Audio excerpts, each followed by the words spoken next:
Hola, com esteu? El nostre país ha estat de sempre terra de dones pageses.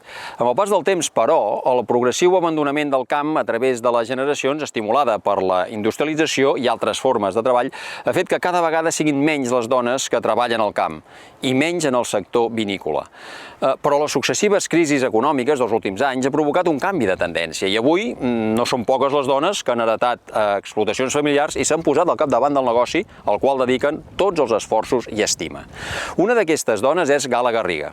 Ja fa uns quants anys, ella va decidir canviar la seva vocació artística per dedicar-se al camp. Tot seguit, en el nostre primer reportatge, descobrirem com s'ho ha fet la Gala per adaptar-se a un estil de vida completament diferent al que estava acostumada i per convertir la vinya en el seu millor escenari. Benvinguts a Vinum. Comencem.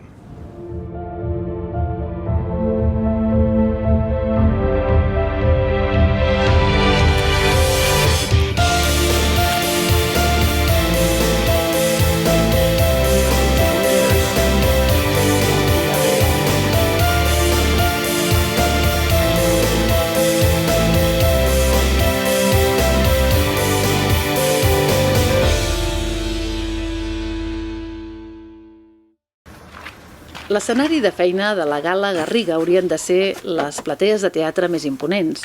Va estudiar escenografia, però la crisi econòmica del 2008 li va complicar trobar ocupació en aquest sector. Casa seva es dediquen a la vinya des de fa dècades i sense un futur clar en l'àmbit de les arts va decidir provar sort al camp. Primer s'ho va plantejar com una prova. Ajudava el seu pare amb les tasques de la vinya, però de mica en mica hi van agafant traça. Ara tenir cura dels ceps és el seu dia a dia. Reconeix que al principi es va prendre el seu canvi de vida amb resignació, però tampoc amaga que ara treballar al camp la fa feliç. Al principi venia només a ajudar el meu pare a l'estiu i en moments així de vacances del col·le. I després vaig fer la carrera i just quan vaig acabar la carrera, quasi que l'any següent ja em vaig posar aquí a ajudar el meu pare, bueno, ajudar a treballar ja una mica en sèrio.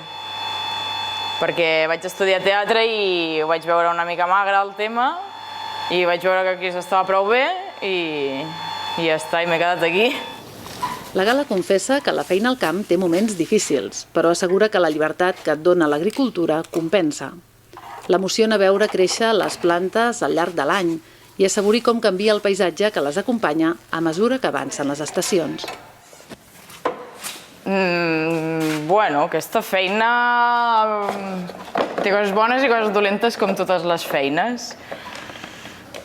Té la part bona de que estàs a l'aire lliure, amb la natura, que una mica t'ho fas a la teva manera perquè tu ets el teu jefe i no li has de donar com a explicacions a ningú. Bueno, sí, aquí et compra el raïm i això, però no sé, tu muntes una mica més a la teva manera. Però, per altra banda, jo què sé, has d'anar quan fa molt sol, quan està molt moll i et mulles molt, quan fa molt fred i cansa físicament i mentalment també, però físicament bastant.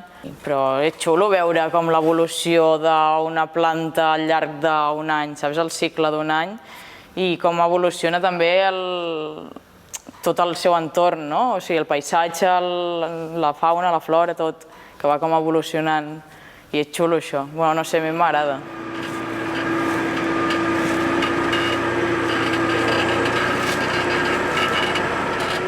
A diferència de moltes famílies pageses, a casa la Gala no la van esperonar a seguir amb les feines a la vinya.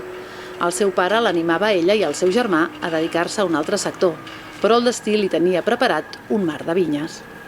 El meu procés, una mica, al principi el vaig viure com amb resignació, perquè era com, hòstia, jo volia treballar d'una altra cosa i estic treballant de lo que sempre mon pare m'ha dit que no vol que treballem perquè és cansat, és dur, és no sé què, i jo he triat l'altre perquè estic aquí treballant amb això, saps? I de mica en mica m'he anat donant compte de, hòstia, quina sort que tinc de tenir això i que xulo que és i en veritat, no sé, ara ho valoro molt. Ser una de les poques dones que hi ha al Penedès que treballen la seva pròpia explotació no espanta la Gala. En poc temps ha après tot el que és necessari per fer créixer la vinya. Poda, esporga, planta ceps, ensulfata, cull raïm i també llaura. La llaurada és una de les feines més importants que es fan a la vinya al llarg de l'any. Es du a terme diverses vegades al llarg del cicle vegetatiu i, entre d'altres, és clau per augmentar la capacitat del sòl de retenir l'aigua. Avui toca, perquè aquí cada dia toquen coses, avui toca llaurar. Farem com un volteig de la terra i després també s'esponja. El que fem és remenar la terra, com si diguéssim, i això farà que retingui la humitat a dintre. També fem un control de les males herbes, perquè aquí, nosaltres no podem deixar cap a vegetal, perquè a l'estiu són molt secs i no plou i això, llavors són com un competidor, no? O sigui, si plou i hi ha cap a vegetal, les males herbes també xupen d'aquesta aigua. Si en canvi no n'hi ha, doncs només queda el cep per beure l'aigua. Llavors nosaltres ho hem provat, el de cap a vegetal, però no ens funciona, perquè s'empobreix molt el cep. I tan important és llaurar entre passades com entre cada un dels ceps, una feina pel que es fa servir maquinària especialitzada, la cavadora o intercepa. Clar, jo al principi de venir a treballar aquí ho vaig viure com amb resignació. I també mon pare també sempre ens ha dit que això és una merda, que això és molt cansat, que això et donarà molts disgustos, no sé què, i clar, i tampoc veus la part positiva. I de mica en mica ell em va anar ensenyant de mira això, ara provem el tractor, ara provem el no sé què, ara, saps? I vaig anar aprenent així. Llavors va arribar un moment que em vaig com decidir a quedar-m'hi i vaig aprofitar i vaig fer la Jovent Corporació, que et fan com un itinerari formatiu i fas uns cursos i vas aprenent petites coses o coses més generals d'aquesta feina. La Gala i la seva família compten amb unes 7 hectàrees de vinya. Majoritàriament hi cultiven xarel·lo, la varietat estrella del Penedès, perquè és el que millor s'adapta al clima de Can Poc, on s'ubica la seva explotació. Els darrers anys han anat reconvertint el sistema de cultiu de les seves vinyes per tenir-les totes emparrades. Això els permet treballar el cultiu de forma mecànica i reduir els costos de producció. Tot el que plantem nou ho plantem amb emparrat perquè és el sistema que nosaltres fem servir i el que ens va bé. Perquè no pagues collidors, perquè només pagues una màquina que ve veremar i tot el rotllo. I perquè és més fàcil, ho tenim tot mecanitzat per fer-ho amb emparrat. Llavors ens queda alguna vinya antiga que sí que és en vas. Però la nostra tendència és anar cap a l'emparrat, perquè no surt a compte l'altre. Vull dir, si ens compressin el raïm a un preu superior, llavors poder sí que ho faríem tot en vas, tot no sé què, però com que no ens ho paguen... En un món ideal, el preu del raïm seria prou alt perquè els pagesos poguessin triar com cultivar la vinya segons les seves preferències i no per evitar arruïnar-se. En un món ideal, la Gala hauria trobat feina d'escenògrafa quan va acabar la carrera. Ara el seu escenari serien les platees més imponents. O potser no. Potser la Gala ja està dissenyant el seu millor decorat.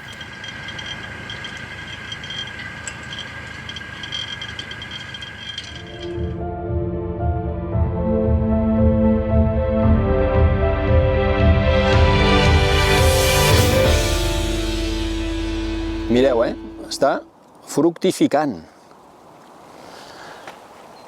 Però avui, en l'apartat que dediquem al cicle de la vinya, us parlarem de la brotada i el creixement de les fulles, és a dir, després de la fase de descans, durant l'hivern, la brotada és quan surt la primera flor, que emergeix del tall que fem a la poda.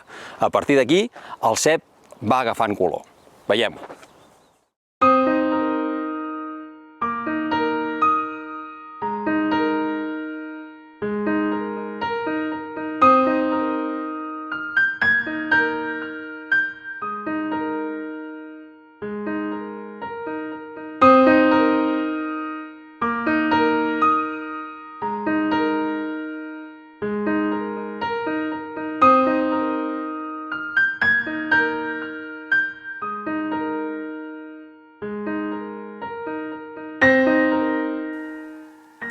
Amb l'arribada de les temperatures més plàcides cap a principis d'abril, la vinya comença a créixer.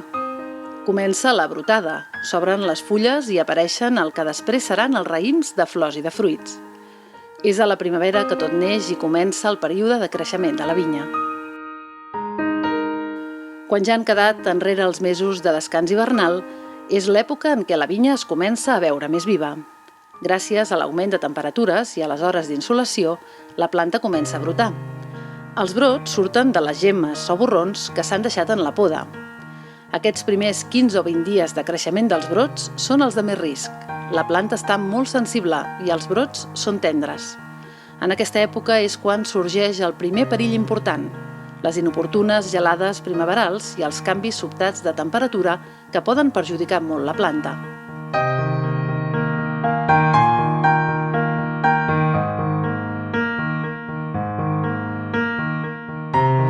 Les fulles són els òrgans més importants de la vinya.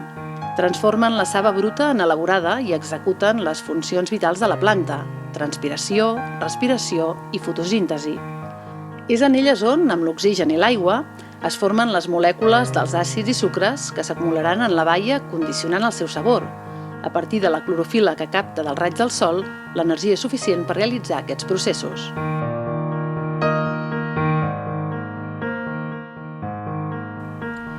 Ara és quan s'ha de llaurar la terra per airejar-la, evitar l'evaporació de l'aigua del sol i afavorir el creixement de les arrels de les plantes alhora que es reactiva la vida del terroir.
L'agricultura sostenible ja fa anys que ha entrat amb força al sector de la viticultura. Actualment, el 47% de les vinyes que hi ha plantades a Catalunya són ecològiques.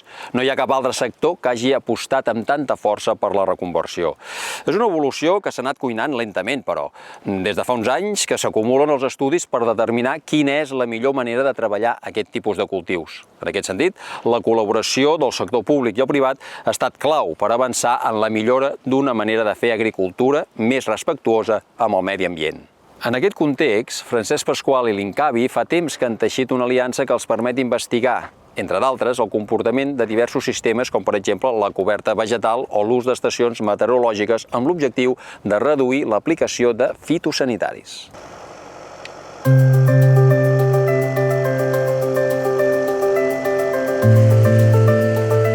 Els sistemes per treballar la vinya han evolucionat molt amb els anys, però les feines que s'hi fan continuen sent les mateixes. Per molt que la societat evolucioni, els ceps no canvien. Necessiten que se'ls podi, que se'ls esporgui, que se'ls protegeixi de les plagues i que es llauri la terra on estan arrelats. El llaurat és una de les feines més importants de l'any a la vinya. S'allarga de l'hivern fins a la primavera amb dos objectius. El primer és esponjar el sòl i aconseguir que les pluges penetrin bé a la terra. Així augmenten les reserves d'aigua per l'estiu. El segon és arrencar les males herbes per evitar la competència hídrica amb el cep. Els darrers anys, però, hi ha molts viticultors del Penedès que han optat per no eliminar les herbes que creixen entre les passades. Així és com es treballava abans el cultiu, i cada vegada hi ha més viticultors que hi aposten. Un d'ells és en Francesc Pasqual.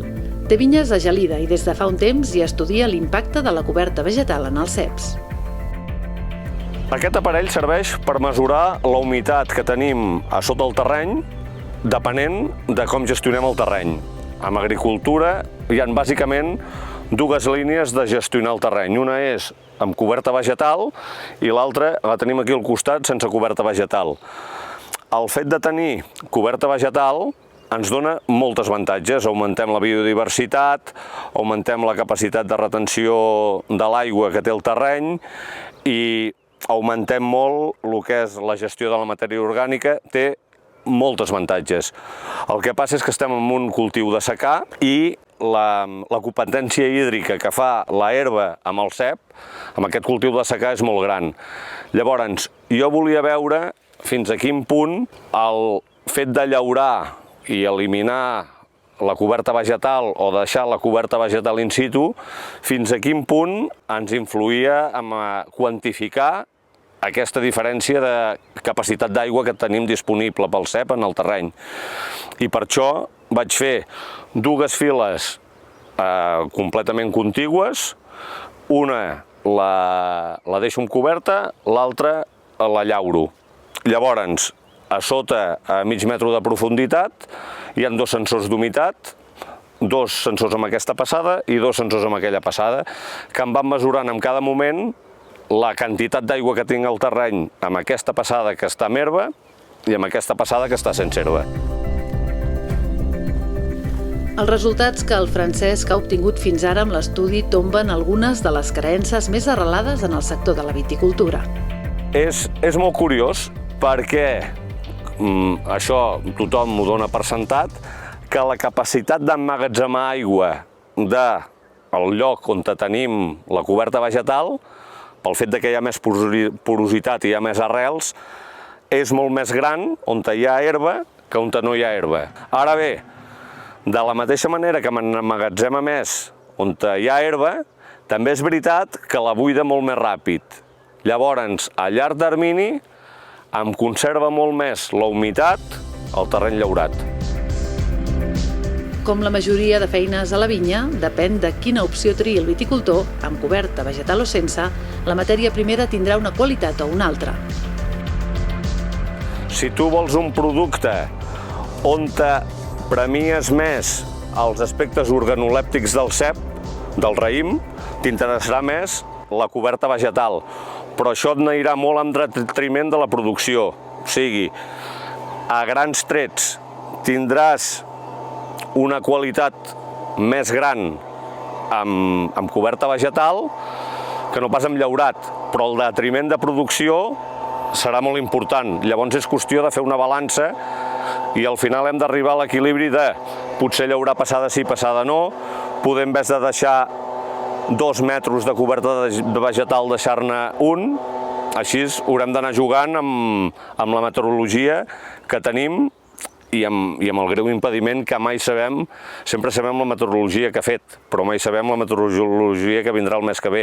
Jo sí sé que el mes que ve plourà, deixo la coberta perquè m'emmagatzemarà més aigua, i si sé que el mes que ve no ha de ploure, ho llauro, però clar, aquest és el meu problema, que jo no ho sé. Per mirar d'avançar-se al clima, el Francesc Pasqual compta des de fa temps amb l'ajuda de l'Associació de Defensa Vegetal. A través del projecte Hidrovinya, el col·lectiu ha instal·lat a les vinyes del Francesc unes estacions meteorològiques que controlen diversos paràmetres. L'objectiu és poder evitar fongs a la vinya o adaptar els tractaments per combatre'ls. Està previst que recullin dades fins al 2022. Aquí tenim una estació meteorològica que capta dades. Al final es tracta de pluviometria, humitat de la fulla, hores que la fulla està mullada, temperatura i un seguit de dades que el que fan és recollir-se i enviar-se a un programa. Aquest programa és una plataforma d'una universitat italiana que han desenvolupat ells a la universitat. Aquestes dades s'envien amb aquesta plataforma i hi ha uns models matemàtics que ens gestionen, ens fan unes prediccions de possibles infeccions dins de la nostra vinya. Llavors aquí potser el més xulo és aquest sensor. Aquest sensor és d'humectació foliar, per tant ens dona a entendre les hores en què la fulla està mullada. Això és molt important perquè si passem amb moltes hores amb la fulla mullada tenim més risc de potencial d'infecció.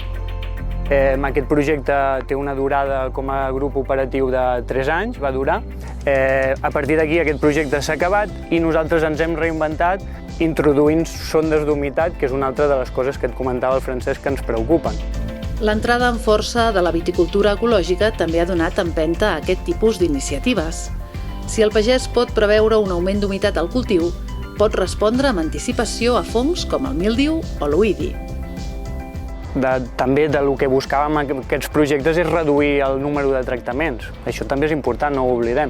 Llavors, en aquesta reducció de tractaments fa falta una eina de suport, perquè això no deixa de ser una eina de suport al viticultor, al tècnic, a la persona que la utilitza, en quant a dir, mira, ara tenim possible risc d'infecció, valorem tots el que nosaltres estem dominant, anem a camp, i a partir d'aquí fem un tractament. No fem tractaments estipulats a el que antigament es deia per calendaris o per certs sants, que de vegades ajuntaven amb sants. No, fem els tractaments quan hi ha realment risc de malalties o d'infeccions. Aquest 2020, ni l'estació meteorològica més precisa hauria pogut preveure que el míldiu arrasaria la meitat de la vinya del Penedès. Les fortes pluges de la primavera no van donar treva als viticultors, que han vist com el fong es menjava la major part del raïm que ells havien fet créixer. La innovació, en projectes com l'hidrovinya, s'endevina clau per protegir el futur dels pagesos, encara que a vegades no està de més encomanar-se a tots els sants.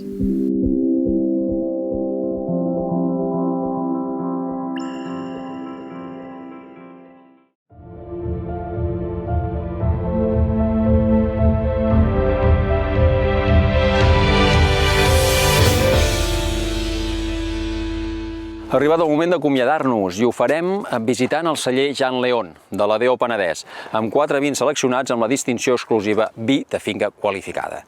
I gaudiu de la mirada de l'àliga. Salut! Estem a la finca Jean León i aquí tenim 4 parcel·les amb les quals elaborem els vins de finca. Tenim 4 vins de finca. La bodega Jean León és una de les bodegues més antigues que tenim aquí a Catalunya. Ell va començar el projecte l'any 1963 i va ser pioner en elaborar vins monovarietals de Cabernet Sauvignon i també va apostar molt fortament pel Cabernet Franc i pel Chardonnay i posteriorment pel Merlot. Els seus vins sempre han estat molt reconeguts arreu del món, fins i tot arribar al punt que van ser servits al sopar de gala de Ronald Reagan quan va ser investit president a la Casa Blanca. Gràcies a la seva amistat també, però evidentment els vins estaven molt bons. En aquesta vinya que estem ara és vinya a l'Escala, després també hi ha vinya Palau, hi ha vinya Gigi i també hi ha la vinya Le Havre, amb concrecions de lutites, amb un pH bastant elevat. Estem aquí més o menys a una alçada d'uns 300 metres sobre el mar. Les nits normalment són bastant fredes, tenim les muntanyes de Garraf, d'alguna manera que ens tallen una mica el que són la influència marítima i sobretot, com podeu comprovar, per la tarda tenim bastant de vent sempre, amb la qual cosa això també és molt interessant des del punt de vista de l'agricultura ecològica.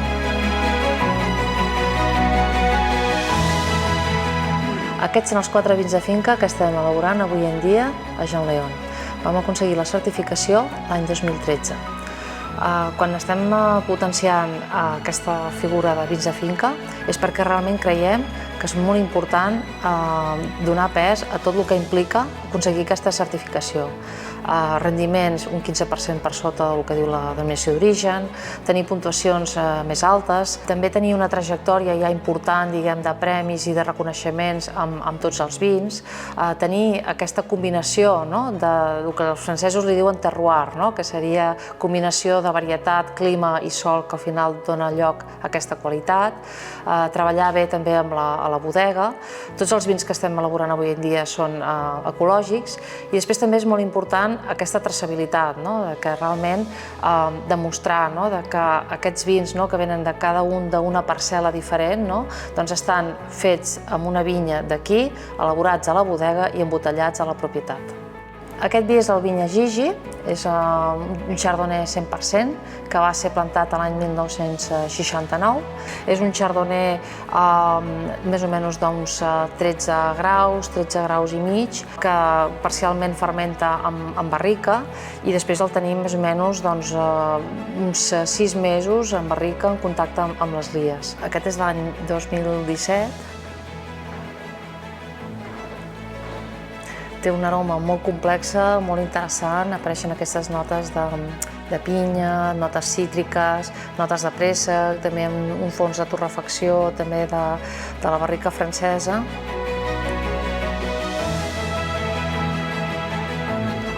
I en boca és molt voluptuós, molt elegant i té molt bona acidesa al final. Realment aquests sòls argilosos calcaris en general són sòls freds que porten molt bona acidesa a tots els vins de Jean Léon.